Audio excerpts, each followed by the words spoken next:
Well, good morning and thank you very much for joining us. I am Yori Folani. I hope you had a great weekend. Okay, now on to business directly then. And we look over at River State, where it is thought that an imminent constitutional crisis is in the making. Our guest this morning is going to be constitutional lawyer, Dr. Tunji Abayomi, but that in due time. You know the situation in River State, among other things. It has an assembly, three honorable members of the House of Assembly for which it is working. And so we look to see how that is going to work. And you know, all of this is coming from a court ruling that all those who defected from PDP to APC have lost their seats. And so I beg your pardon. Yes, all members who defected have lost their seats. And so, in effect, they are like unknown to the law as appropriate members of the House of Assembly. We have a report. Let's show this report, and we'll come back and we'll talk about it. I'm sure a lot of people have their say on this particular issue in River State. Council chairmen in River State say they have been starved of statutory funds since April and in one case, March 2024. They allege that there has been no meeting of the Joint Account Allocation Committee for the purpose of disbursement. They described as unconstitutional and promised to resist any attempt to bypass democratically elected leadership to release allocations for local government administration. It is worrisome that the governor of River State, who took the oath of office and swore to uphold the law and constitution of the Federal Republic of Nigeria, will stoop so low as to resort to such undemocratic and unconstitutional means to strangulate the third tier of government with a view to achieving personal political ends and without minding the dire consequences, which is action portends not only for the system of local government administration in River State, but also for the welfare of the local government employees. This controversy over money is seen as a major twist in the battle for the grassroots political structure of River State. The tenure of the 23 local government chairmen elapses in June 2024, but they are not making plans to vacate office when that time comes. They are hanging on to an amendment of the local government law by the state legislature, which elongated their tenure by 6 months if elections are not conducted. We do not even know how much comes from the federation account. It's as bad as that. But the ecological fund too that has been since being released has not been given to us. Then the 10% IGR that ought to come to the local government are not also coming. So even the funds from Mr. President do not come to the state, to the local governments. So it's unfortunate that we have arrived at this point in time in Rivers. This is an invitation to anarchy. We as local government chairmen, we are going to remain in office because the law says so. The recently amended law, local government law, that creates and provides for tenure and functioning of local governments in River State, as empowered by the Constitution, has given us an additional 6 months period, and we will remain in the office until that period expires. The local government chairman also joined the All Progressives Congress in calling on the House of Assembly to take urgent steps to remedy the situation.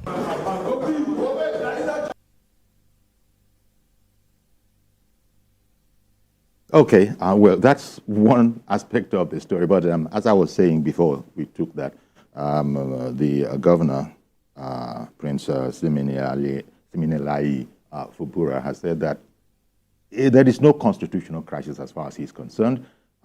Those members that defected are simply not legislators anymore, and I think he's leaning on a previous Supreme Court judgment to say as much. But we'll continue from there. Let me tell good morning to you, Mr. George. Good morning, Uncle Yori. Thank you for calling in. Uncle Yori, what is happening in Rivers is a show of shame. I'm really disappointed by Ijo elders who are fueling this crisis for selfish reasons. They were not there when Wike brought Fubara to government without any care of where he comes from.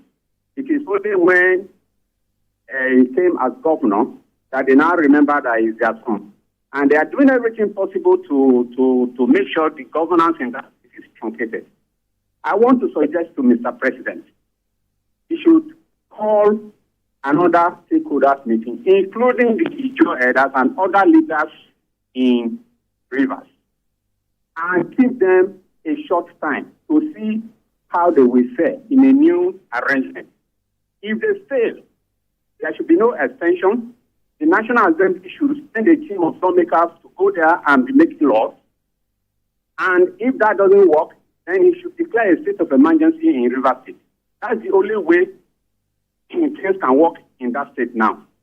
If nobody is saying, everybody is saying, I no go agree, the country cannot go down because of two people. The way and manner the elders in that state are behaving is really disappointing.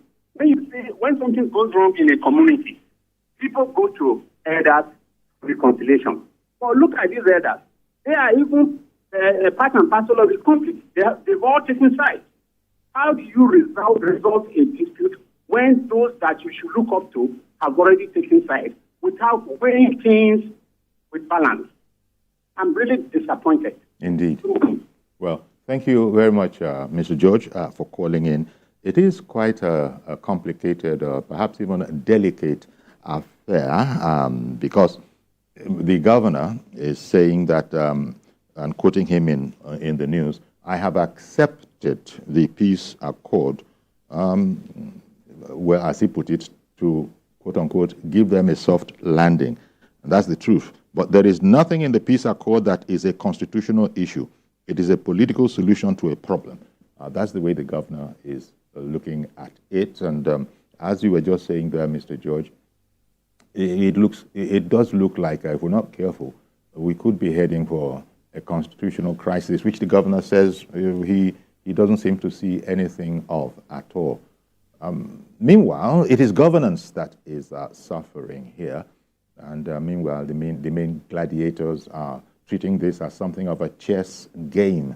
Who drew first blood, where are we now? Fubara has maintained that he acted like the big brother in the crisis. Quite frankly, there are those who would say that it's something almost of a mess, the way we are now. But the governor has noted that each time he came for meetings that were supposed to be peace meetings, there will be something to scuttle it.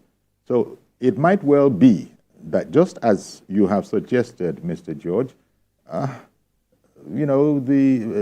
has to be an alternative approach, perhaps, because you said that you had a lot of hope with the Ijo elders, but now that it is going the way it is going, where exactly are we?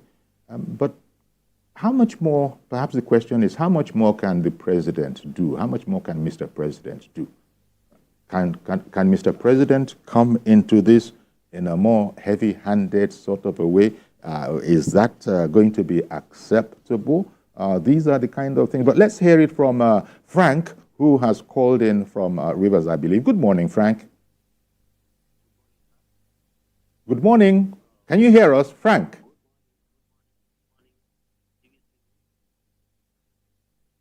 Well, are you with me? Yes, I can hear you now. Go ahead. Okay. What I want to say, the president don't need to do too much for now, because if he continue to wade into the crisis as it stands, people will actually assume that, and not really assuming, conclude that he is hiding the FCT minister. Reasons being that the first agreement that they reached actually supports the intentions of the FCT minister. So, which is against the majority of the Rivers people, that the FCT minister should allow governance to continue in Rivers State unimpeded, as also was done to him. Nobody, as we can always say, has ever come to governance without aid from anywhere coming to him or her. As it stands, the elders, as that man alluded, were not causing crisis. and are not doing so. What they are doing is, please, FCT Minister, allow space for this young man to do his constitutional duties for governance to continue in Rivers. And having seen the whole issue, read the black and white booklet that came forth from the causes of this issue, the elders will not come on air and begin to tell you, see what happened, who is at fault, who is at fault. What they say is that, please allow this young man to continue governance. I wouldn't agree with anybody that is not staying in the shores of River State to begin to pass judgment or calling for state of emergency. We will believe that they are the enemies of River State. Okay. As it stands, we want to say that the governor is doing his best to allow peace to reign because it's not causing any crisis. He is trying to self-and do his duties. How do you have persons, commissioners in your cabinet who are working against you? How will you be able to deliver? Is he not using the IGRO to do the jobs that are there in the budget as stated? If there is any constitutional move or any move that's against our constitution that our governor is taking, let everybody bring it to the fore. If not, all those ones agreement reached, paper reached with the SC minister by this governor and this governor, all those things are not what we should look at. What we should look at, this man, are you doing the right thing? So I want to advise the president, please, do not bother yourself too much for now. Okay. We here are happy with the performance of the governor. He is doing well. The only thing we will tell him is, please, do not respond to any calls for anarchy from anybody, whether the people that are supporting this, even though last month, one of the supporters said they will come for the governor. The person that responded before me now heard that. What did he say? What did they say outside? So what we are saying is that our governor shouldn't respond to such calls. He should focus on governance and allow peace to reign. Do his due diligence and let the president just watch and give a guide. But he shouldn't broker for now any further peace. Because somebody will say, I believe definitely will be in the support of the FCT minister, which was the case of the last peace accord that was broken by both of them. This is our stand. And we pray that God shall allow peace to continue to reign. As it's raining now, nobody's fighting. Let governance continue. Thank you, sir. Thank you very much for calling in, Frank. And well, therein lies the challenge. Matters have even gotten as far as, some people calling for the impeachment of the governor, a call that is being vehemently rebuked and resisted by the PDP in Rivers State. But all of this is just pointing to the fact that governance is suffering at the moment. Where we go back to those that might see it. In fact, my last caller, he just went in that direction that, look, people who are not from Rivers should just, hands off, as it were. But all men of goodwill can't hands off if we see that the situation is not really moving forward. We seem to be going around in circles, but dangerous, very, very dangerous circles. And what would happen? There are a number of options on the table.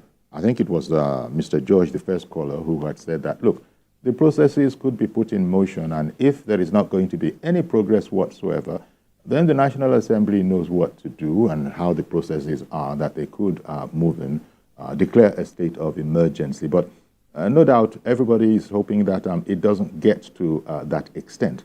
But when people seem to be at loggerheads, the governor has said that for the avoidance of doubt, he wants it to be seen that he does not recognize those 27 lawmakers that have decamped and, as a result, have lost their seat.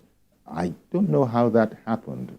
Perhaps they didn't take a look at the law as it was at the time. I just don't know how that happened. But now we are hearing that according to the law, there are precedents. There is a precedent in this case that those 27 lawmakers have lost their seat. I think that is that what lawyers call settled law, that one is settled law. So we have how many now? We have how many members of the House of Assembly in Rivers State? And that seems to be where the crisis is now coming from. Fubara, Governor Fubara, for his part, is saying that he's just not backing down. And the impression is being taken by some, perhaps, that all of this is to the satisfaction of Abuja, by which I mean the leader of the ruling party, of course, is Mr. President. And, you know, so there are those who are saying that, could it be that the president is taking sides?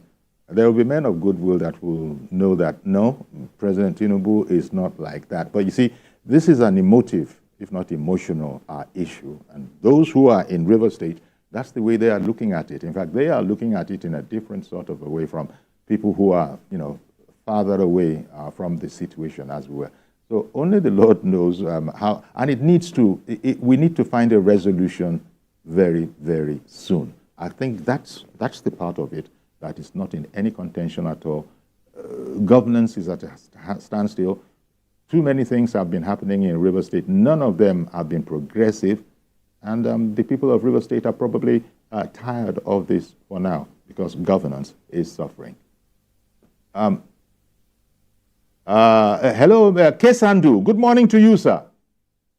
Good morning, Uncle Yori, and how are you doing? Happy New Week. Indeed. Thank you very much for calling in. Happy New Week. Go ahead, please. Uncle Yori, you see, they say that when two elephants fight, the grass suffers. It is unfortunate what is happening in River State, and every right-thinking Nigerian, every true Nigerian can actually see to a fact of what is actually transpiring in River State. You see, when the former governor, during the campaign, he said a whole lot of things. And these things, unfortunately, are playing out now. See, there can only be one governor in River State. That is just the truth. I am not from Rivers, but we've seen the former governor, who is the FCT minister, say it severally, that if you try to jettison the powers of the governor, do it at your own peril. He made some of those comments, and there are videos, evidences to show that. The question is, why won't you allow, even if you met this young man, why won't you allow him be the governor? Why won't you allow him give the people good governance that you saw and you felt that he was competent and credible to deliver to the Rivers people? So what happened now? And you know, constitutionally, all these men that actually jumped the party from this place to this place, it is a constitutional matter. You have lost your seat, sir. There is no two ways about it. You are going to go for a rerun. INEC is going to conduct a first election there. So I am saying that everybody, stakeholders from River State and across the country, the presidency should come. They should tell the FCT minister to leave the young man alone to govern his state in peace. Nobody should talk about state of emergency, because the truth about it is that if Mr. President says, FCT minister, please, I don't want your interference in that state, you're no longer the governor, he is going to remove his hand. So this is just the only panacea to this quagmire. So that Rivers people will face, Fubara will face governance, and Rivers people will be happy. This thing is uncalled for. They are spending taxpayers' money in this whole balloon that is happening there, and it's unfortunate. Nobody is more. Good morning to you. Thank you very much for calling in.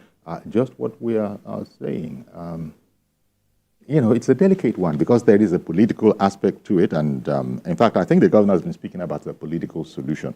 There is a political aspect to it, but then we're sort of moving towards a constitutional, you know, crisis, a notion that the governor rejects, that there is nothing constitutional here. In fact, it depends on how you want to interpret his statement, that it's a political thing. Perhaps that is leaning more in the direction of former Governor Wike of Port Harcourt, who is now the FCT minister, is getting undue, shall we say, support. But again, I imagine that for the presidency, for the president, it's damned if you do, damned if you don't. The president was expected to come in, and he has done so. But now, what do we have? Now people are blaming him for it. Sunny in the UK, good morning to you. Yeah, good morning, Uncle Yori. Thank you for calling in. Good morning to Yeah, good morning to Nigeria. Yes.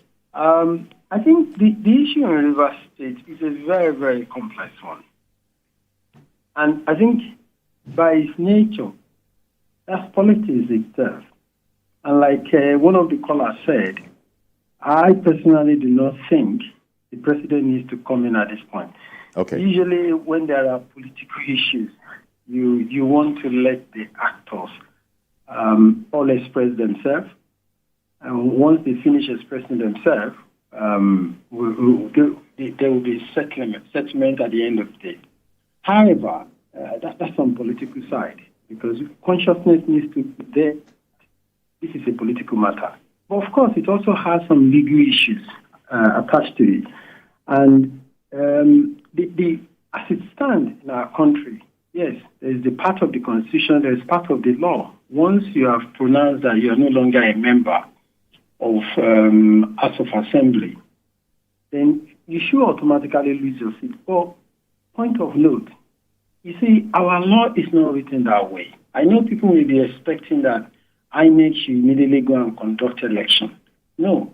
If you are INEC, it will look like you are taking side. There is a provision of the law that says that, unless parties actually break up, like now you are APC and maybe APC decided to break up at the national level, then you've won election at the APC level, then the other party that broke up from it, then you choose to be part of that. That is only part of the provision that the law allows you to keep going on. But the law does not say categorically that once you've jumped ship to another party, the INEC should go and conduct election. So, and that is where the proclamation from a court is required. But it's not just by order. There are political parties in Nigeria, we're one of those parties in Nigeria who have taken this case already to the court of law. And what is expected, what I would expect the governor to do, is not to interfere in the in the legal process of things, rather than saying things like, I don't recognize some lawmakers. It's not for him to recognize them. It's the law that recognizes these lawmakers.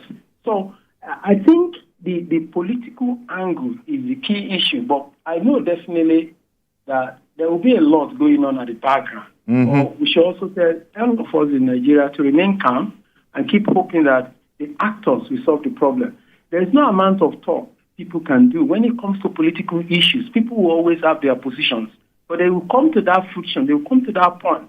Everybody will now okay, let's get this going. Right. I know it sounds trivial the way I'm talking about it, but in reality, even if you go to war, at the end of the day, people are still going to come to table and discuss how to end the war. Indeed. And that's just it. But most times, if people don't express themselves and feel like, I don't want to be cheated this way, or maybe there are blind spots in whatever they have discussed before, I think these are the key areas. But the case are in court, we should tell the governor to refrain from... All right, then. Okay, thank you very much, Sonny Adenuga, for calling in from the UK there. Okay, at this stage, let's take a break. We'll be right back, and we'll be joined by Dr. Tunji Abayomi, constitutional lawyer, as we continue airing this particular subject matter. Stay with us, please.